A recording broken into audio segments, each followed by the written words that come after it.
नमस्कार भाइयों और बहनों। आर के जी एस विथ योगा में आपका स्वागत है। मैं आज जिस विषय पर बोलने जा रहा हूँ वो विषय सामान्य अध्ययन से संबंधित है, जिसमें मैं मराठा शक्ति के बारे में बताऊँगा आप लोग को, जो कि जिस शक्ति के बारे में हमारे देश के सभी लोग जानते हैं। जो शक्ति हमारे देश को एक लंबे समय तक बाहरी शक्तियों से बचाए रखा, हमारे देश को एक अक्षुण्ण और एक भारतीयता को कायम रखा, हिंदुस्तान जिसको हम आज कह रहे हैं, वो मराठा शक्ति की ही नींव है कि जो आज हिंदुस्तान हम लोग को दिखाई देता है। हिंदुइज्म जिसको कहा जाता है, उसको कायम रखा। सभी धर्मों को लेकर चलने वाला ये कहा जा सके तो ये डेमोक्रेसी का एक रूप था, जिसमें अष्टप्रधान जो शिवाजी ने नींव रखी थी मराठा साम्राज्य की। तो 6 जून 1674 को जब ये छत्रपति जब बने, छत्रपति का ताजपोशी हुआ, जब शिवाजी एक राजा के रूप में अपने आप को कायम किए, तो उसी समय उन्होंने इस अष्टप्रधान का नींव रखा था, जिसमें 8 सदस्य होते हैं। जो पहला सदस्य होता है वह होता है पेशवा, पीएम। आज की जो हमारे जो डेमोक्रेसी में पीएम की जो पावर होती है, वही पेशवा की पावर होती थी, जो सर्वे सर्वा होता था।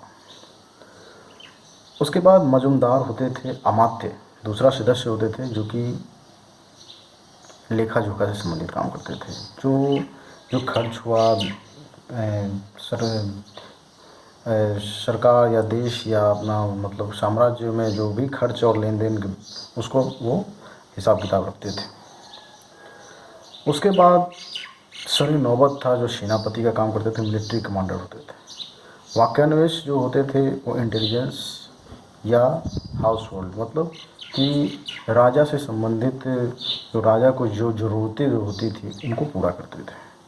वाक्यान्वेष के बाद सर्वनमिष या चितनी जिसको कहते हैं, जो पत्राचार को कायम रखते थे।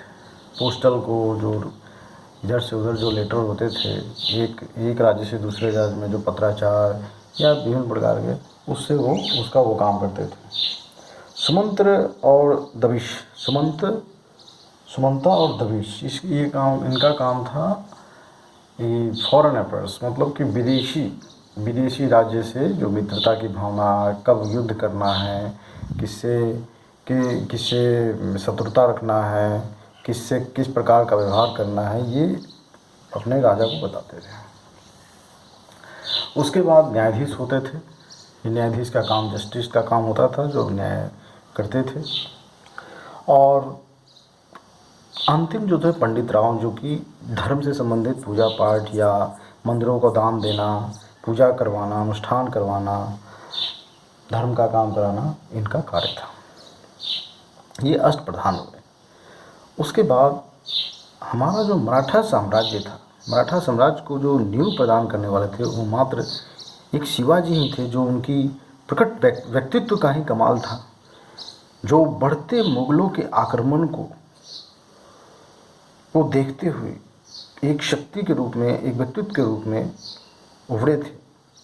और शिवाजी का नाम उनकी माता जीजाबाई ने दिया था, जो कि क्योंकि जहाँ मतलब जीजाबाई जो रहती थी, वहाँ पर एक पूना में वहाँ पर एक मंदिर था, माता का मंदिर था, शिवनेर माता का।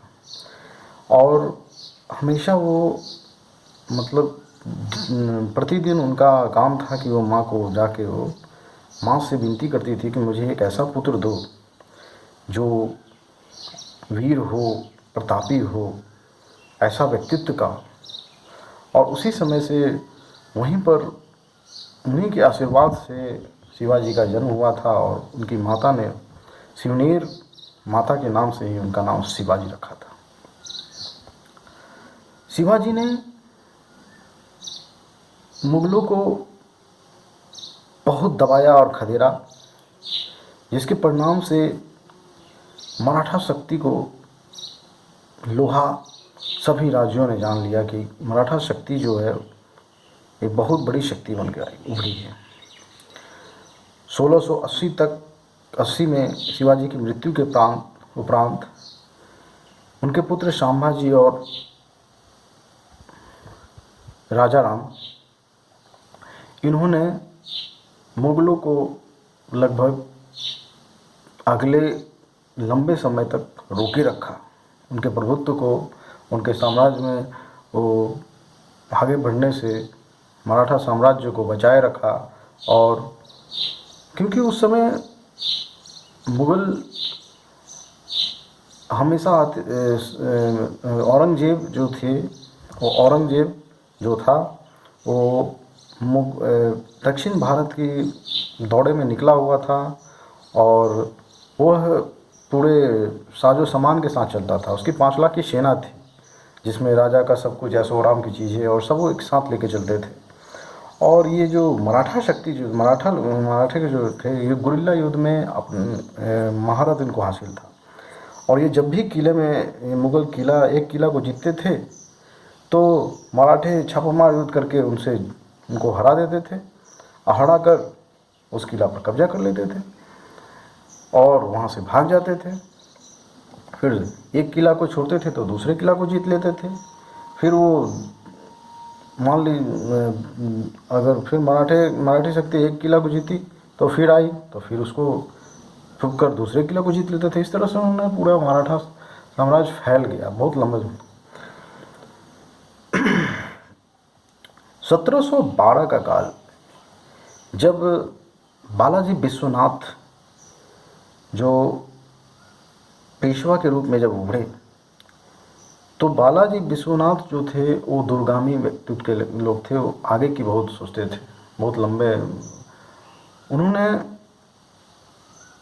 उनके बाद से पेशवा की जो पोस्ट थी, पेशवा का जो पद था, वह बहुत शक्तिशाली पद हो गया। और आगे इनके बाद जो भी पेशवा बने वो वंशानुक्रम हो गए। इनके पुत्र ही बनेंगे पेशवा, फिर उनके अगले बेटे जो होंगे उनके, इस तरह का पेशवा का वंशानुक्रम पद बन गया, जिसमें राजा की कोई अहमियत नहीं रह गई थी। जब तक इनके पुत्र जब 1720 में बाजीराव प्रथम जब आए, तो बाजीराव प्रथम जो 1720 से 40 तक रहे, उन्हीं के समय में मराठा कॉन्फेडरेसी का उदय हुआ। मराठा कॉन्फेडरेसी का अर्थ है कि जब बहुत लंबा साम्राज्य हो गया तो साम्राज्य को एक ही जगह से संचालन करना बहुत मुश्किल होता था। इस कारण से जितने भी साम्राज्य के मुखिया थे उनको अलग अलग साम्राज्य को बांट दिया गया, जिसमें 5 भाग थे। जिसमें बड़ौदा के गायकवाड़ थे, नागपुर के भोसले, इंदौर के होलकर और ये आपका इंदौर के होलकर और ये सिंधिया ग्वालियर जो कि उत्तरी मराठा राज्य था, और पूना पेशवा का पूना। जो पेशवा जो थे वो पुणे से ही संचालन करते थे। और पेशवा की शक्ति इनके समय में बाजीराव प्रथम के समय में इतनी शक्तिशाली हो गई थी कि पेशवा ही निर्णय करते थे कि किस राज्य से युद्ध करना है, किस से नहीं करना है, आगे की रणनीति क्या होगी। सारा संचालन पेशवा ही करते थे पुणे से।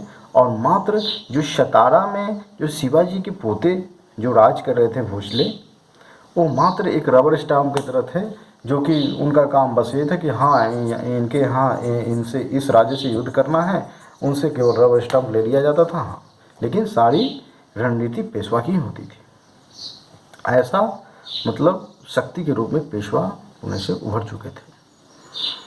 आगे के बागडोर में 1740 में जब बाजीराव प्रथम का पुत्र बालाजी बाजीराव जब आए, इन्होंने 1740 से 61 तक राज्य किया।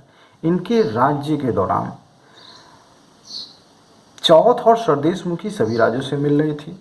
मराठा शक्ति चरम पर थी। इन्हीं के राज्य में एक ट्रीटी हुआ जो मुगल 1752 में एक संधि मुगलों को करना पड़ा, क्योंकि उस समय अहमद शाह अब्दाली के आक्रमण इतने बढ़ गए थे कि मुगल परेशान हो चुके थे और मुगल की शक्ति इतनी कमज़ोर थी, इतनी बड़ी उनके पास सेना नहीं थी कि अहमद शाह अब्दाली के आक्रमणों को रोका जा सके। अहमद शाह अब्दाली लगातार हर साल हमले करता था और लाखों लोगों के धन जन को नष्ट करके, अपार क्षति पहुंचा के देश के धन दौलत को लूट कर ले जाया जाता, अफगानिस्तान ले जा रहा था। दुर्रानी उम्पायर मुगल के लिए सरदर्द बन चुकी थी। ऐसे में मराठा सरदार पेशवा को निमंत्रण दिया गया कि आप आइए दिल्ली, आपसे एक संधि होगी। संधि यही मात्र थी कि प्रोटेक्शन, आपको कर के बदले आपको सुरक्षा देनी पड़ेगी मुगल साम्राज्य की। इस पर बालाजी बाजीराव तैयार हुए, बोले ठीक है, मैं सुरक्षा दूंगा, ये मेरा कर्तव्य है, ये मेरी धरती माँ है, यह मेरा पूरा भारतवर्ष है, मैं सुरक्षा दूंगा। इस संधि के पश्चात मराठों की शक्ति लगातार बढ़ती गई और अफगानिस्तान के अटक से पेशावर तक पहुंच चुकी, भगवा लहराने लगा। यह अहमद शाह अब्दाली के लिए आँख किरकिरी बन चुका, क्योंकि उनके लिए चुनौती थी। ऐसे में अगर मराठा शक्ति अगर उनके दरवाजे तक पहुंच जा रही है तो कल को हो सकता है उनके साम्राज्य को भी खतरा हो। ऐसे में अहमद शाह अब्दाली को मराठा साम्राज्य को हराने के लिए आगे आना जरूरी हो गया था। ऐसे में 14 जनवरी 1761 का वो मकर संक्रांति का दिन, जिस दिन तीसरा पानीपत युद्ध हुआ था, जिसमें मात्र एक दिन में ही 1.5 लाख तक के सैनिक मारे गए थे, जिसमें 1 लाख सैनिक मात्र मराठा के थे। 1 लाख सैनिकों की हत्या हुई, जिसमें मराठा, जो कि मराठा साम्राज्य के थे, और जिसमें अब्दाली की भी क्षति हुई थी। 40 से 50 हज़ार उसके भी सैनिक मारे गए थे। यह घोर युद्ध अगले 18वीं शताब्दी में इतनी बड़ी युद्ध विश्व में किसी भी साम्राज्य के बीच में नहीं हुई थी, जिसने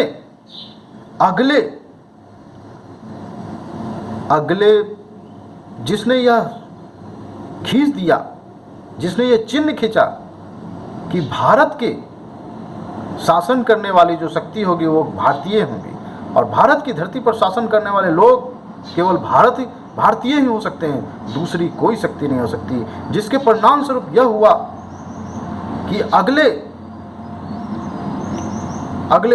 100 सालों तक कोई बाहरी शक्ति भारत को आंख नहीं दिखाने का हिम्मत की।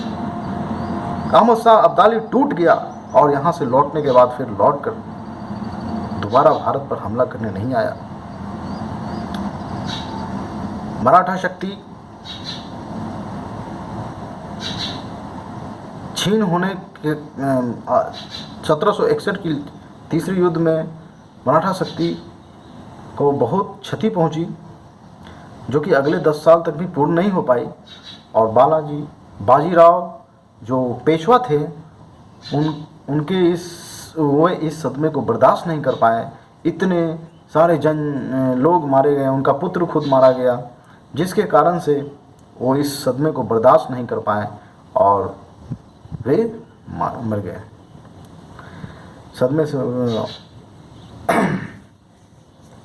उसके बाद मराठा की शक्ति तो बढ़ते जा रही थी, फिर भी उड़ीसा में हमले कर रहे थे। ये नागपुर के जो भोसले थे, नागपुर के जो घोंसले थे वो हमला कर रहे थे उड़ीसा में, उड़ीसा तक के बॉर्डर तक पहुंच चुके थे, उड़ीसा को भी जीत चुके थे और निजाम से उनकी टक्कर होने ही वाली थी। आखिर क्या इतनी बड़ी शक्ति अचानक में क्षति की ओर कैसे पहुंच गई? जो मराठा शक्ति के पास इतनी बड़ी शक्ति थी, जो इकट्ठा होकर एकमात्र शक्ति जो अंग्रेजों को हमेशा के लिए यहाँ से खदेड़ सकती थी, आखिर क्यों टूट गई?